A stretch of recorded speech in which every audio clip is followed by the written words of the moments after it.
জামায়াতে ইসলামীর আমির ডা. শফিকুর রহমান বলেছেন, জামায়াতে ইসলামী ক্ষমতায় গেলে জনগণের টাকা চুরি করবে না, মানুষের উপর লাঠি ঘুরাবে না, ক্ষমতার গরম দেখাবে না। সোমবার ৩রা জানুয়ারি সন্ধ্যা ৭:৩০টার দিকে নোয়াখালীর সুবর্ণচর উপজেলার চরজুবিলি ইউনিয়নে ২০১৮ সালে জাতীয় সংসদ নির্বাচন পরবর্তী পাশবিক নির্যাতনের শিকার ওই গৃহবধূর বাড়ি পরিদর্শন শেষে এক পথসভায় এসব কথা বলেন তিনি। তিনি বলেন, মা বোনদের ইজ্জতের মূল্য আমাদের জীবনের চেয়ে বেশি। ডা. শফিকুর রহমান বলেন, ২০১৮ সালে মানুষরূপী কিছু পশু এখানে বড় ধরনের অপকর্ম করেছে। সেদিন দেশটাকে একটা জাহান্নাম বানিয়ে রাখার কারণে মানুষ মুখ ফুটে প্রতিবাদ করতে পারেনি। এখানে যা হয়েছে, এরকম নিকৃষ্ট উদাহরণ বাংলাদেশে কম আছে।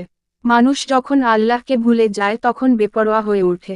সুবর্ণচর উপজেলা আমির মাওলানা জামাল উদ্দিনের সভাপতিত্বে বিশেষ অতিথি হিসাবে উপস্থিত ছিলেন কেন্দ্রীয় সহকারী সেক্রেটারি জেনারেল মাওলানা এটিএম মাছুম, কেন্দ্রীয় কর্মপরিষদ সদস্য ও কুমিল্লা মহানগরীর আমির কাজী দ্বীন মোহাম্মদ, কেন্দ্রীয় মজলিসে শুরা সদস্য অধ্যাপক লিয়াকত আলী ভূঁইয়া, মাওলানা আলাউদ্দিন, মাওলানা শামসুদ্দিন, ফেনী জেলা আমির মুফতি মাওলানা আব্দুল হান্নান, নোয়াখালী জেলা নায়েবে আমির মাওলানা সাইয়েদ আহমদ, জেলা সেক্রেটারি মাওলানা বোরহান উদ্দিন, জেলা কর্মপরিষদ সদস্য অধ্যাপক শেখ সাহাব উদ্দিন, সুবর্ণচর উপজেলা সেক্রেটারি মাওলানা জামাল উল্লাহ মুকুল